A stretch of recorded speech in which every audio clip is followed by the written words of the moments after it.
Good morning students. Welcome to second standard English class. We are doing the revision for PT1. So let's start with the next. We have poem named Friend of Nobody. Let us read the poem and the new words with its spellings. She had some sweets that she wouldn't share. She had a book that she wouldn't lend. She wouldn't let anyone play with her doll.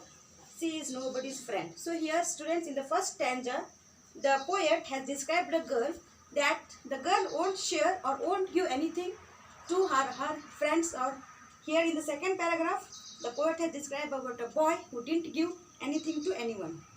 So first line, she had some sweets but she didn't give to any of her friend. She had a book but she didn't give to her friend. Here lend means students to give. L-E-N-D, lend means students to give.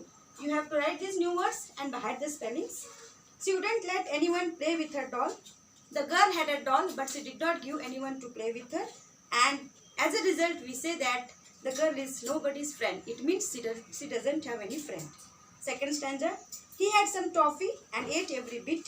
He had a tricycle he wouldn't lend.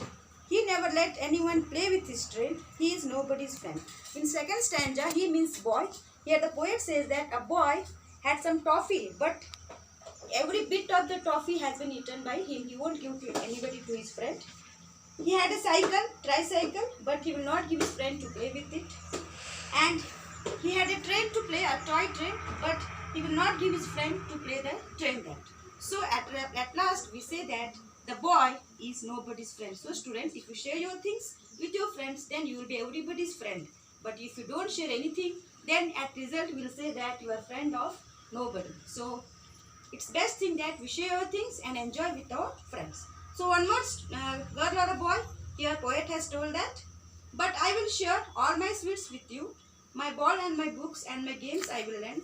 Here's half my apple and half my cake. I am your friend. So students, one more stanza, the poet Enid Blyton described that, let it be a boy or a girl. Here this boy or a girl will share, will give everything, all the sweets with, he or she will give sweets to his friend and enjoy. If the boy or a girl has ball, books, games, the boy or a girl will give to his friend or her friend and enjoy.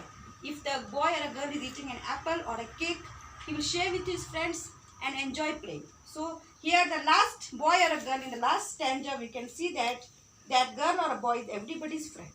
So what we understood from this poem is that we should share and love each other and live happily. It doesn't mean that we won't give anything to anyone. We should be with the friends in a locality. We should be with our friends and enjoy.